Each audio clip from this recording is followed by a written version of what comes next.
They tell us Patton stared Rommel in the eyes across the desert and shouted, "I read your book, you magnificent bastard!" But here's the truth. Patton and Rommel never even faced each other in battle. So how did this myth become one of the most famous stories of World War II?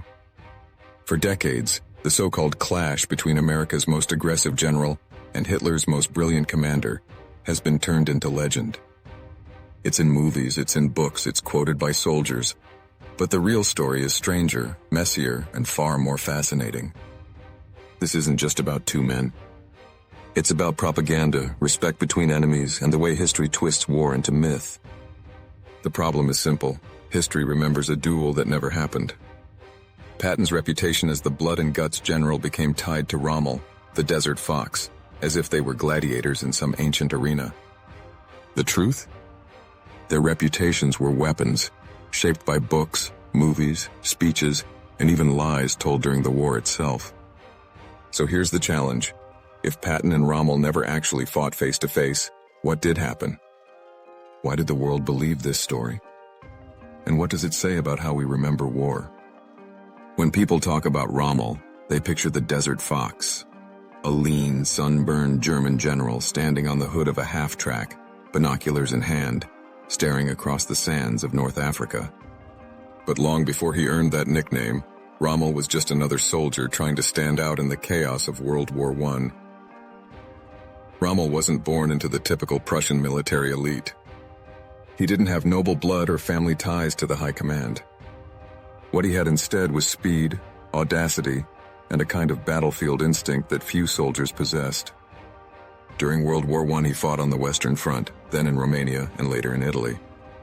In the Italian campaign, especially at the Battle of Caporetto in 1917, Rommel carved his reputation. He led a small detachment of mountain troops that punched far above their weight. Instead of following rigid orders, Rommel adapted in real time, outmaneuvering much larger enemy forces. He used terrain, surprise, and relentless momentum, things that became hallmarks of his style. Soldiers who followed him said Rommel never asked them to do something he wouldn't do himself. He was always at the front, always pushing, always visible. That presence made his men fight harder. But it also made him reckless. He'd later admit he took risks that could have easily backfired. Still, those risks worked, and they earned him Germany's highest medal for bravery, the Pour le Mérite. After the war, Rommel didn't fade into obscurity. Instead, he sat down and wrote about what he had learned. The result was a book called Infanteriegriffen, Infantry Attacks. This wasn't just a dry military manual. Rommel filled it with vivid descriptions of how battles unfolded, how terrain could be exploited, how speed and deception mattered more than sheer numbers. He explained the mindset of leading men in the chaos of battle, how to keep morale high, how to strike when the enemy least expected it.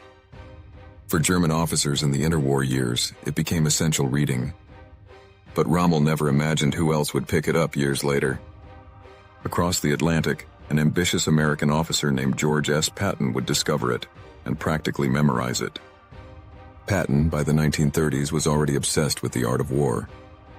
He studied everything, from Hannibal's elephants crossing the Alps to Napoleon's lightning campaigns.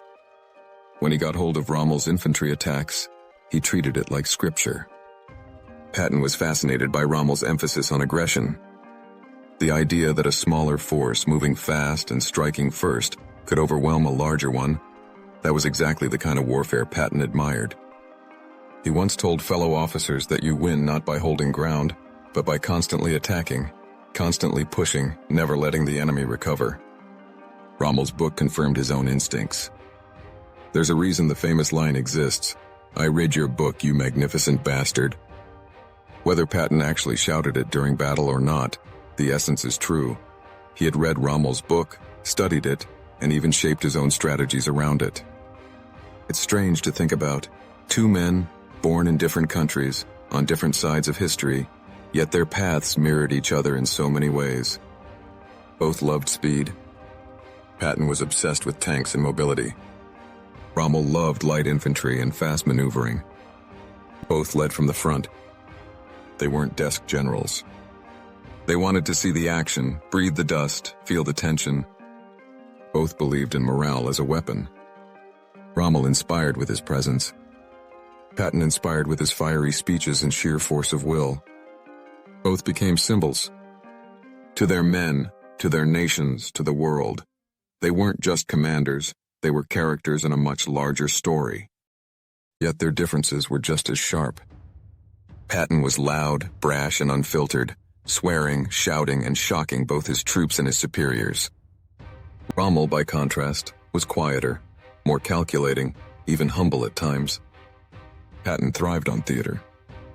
Rommel thrived on precision. By the time World War II exploded, Rommel's career shot forward again. His early victories in France in 1940 got Hitler's attention, and soon Rommel was sent to North Africa. There, his daring maneuvers against the British turned him into a legend, earning him that nickname, the Desert Fox. Patton was watching. From reports, from intelligence, from every scrap of information he could find, Patton studied Rommel's movements. He wasn't just looking at maps. He was trying to get inside Rommel's head. This is where the so-called duel between them began, not on the battlefield, but in the mind. North Africa during World War II wasn't just another battlefield. It was theater, open, brutal, and cinematic.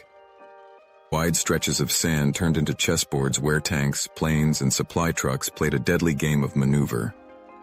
Whoever could move faster, whoever could hold supply lines longer, would win. For Britain, the Desert War was about survival. For Germany, it was supposed to be a distraction. But Rommel's brilliance turned it into something bigger. And for America, North Africa became their testing ground. Rommel treated the battlefield like a puzzle with moving pieces. He rarely sat in headquarters. He drove straight into the dust, leaping into armored cars to see the fight for himself. He'd push his forces forward at lightning speed, strike where the enemy was weakest, and disappear before they could hit back. British soldiers nicknamed him the Desert Fox because it felt like he was always one step ahead. One day he'd vanish into the dunes. The next he'd reappear behind British lines, cutting off supply depots, ambushing convoys. But Rommel's genius came at a cost.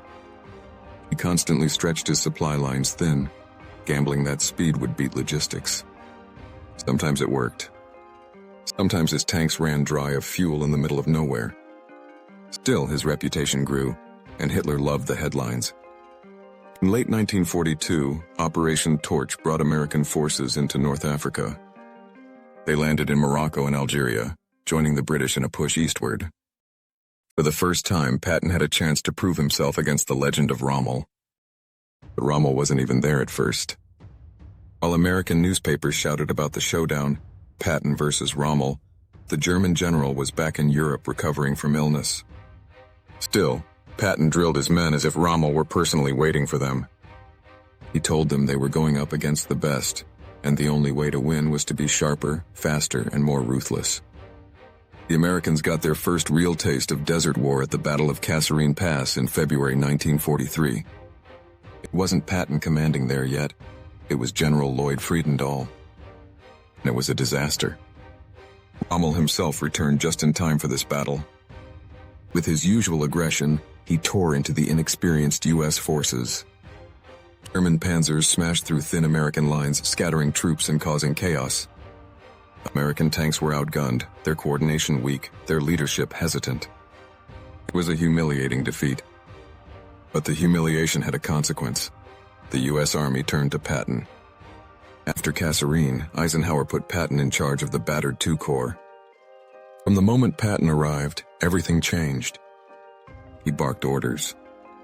He demanded discipline. He told them they had been beaten because they weren't tough enough, and that was going to end. Behind the bluster was something else. Patton was obsessed with proving himself against Rommel. He read every intelligence report, every movement, trying to predict what the Desert Fox would do next. In March 1943, Patton got his shot. At the Battle of El Getter, American forces dug in against German armored divisions. When the German panzers rolled forward, American artillery unleashed a storm of fire.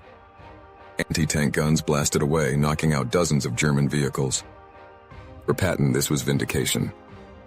He believed he had finally faced Rommel head-on and beaten him. That's where the famous quote comes in. "Rommel, you magnificent bastard, I read your book." But here's the twist. Rommel wasn't even there. He was back in Germany, sick again. Still, the myth was born. Here's the truth. Patton and Rommel never actually fought face to face. But by 1943, both men had become larger-than-life symbols, and their supposed duel had already been written in the minds of soldiers and civilians alike. Nations needed heroes and villains. For the Germans, Rommel was painted as a near-invincible commander. For the Americans, Patton was built up as the man who could take him down. Even when Rommel wasn't on the battlefield, his name hung over every American victory. The irony? Both men were far more complicated than the propaganda made them. Rommel doubted Hitler and was later forced into suicide after the failed July 20th plot. Patton, meanwhile, infuriated his superiors with outbursts and scandals. What makes their story unique is the respect that seemed to cross the battle lines. Patton admired Rommel's mind. Rommel respected his enemies, often treating prisoners with fairness. They were rivals, but also reflections of each other.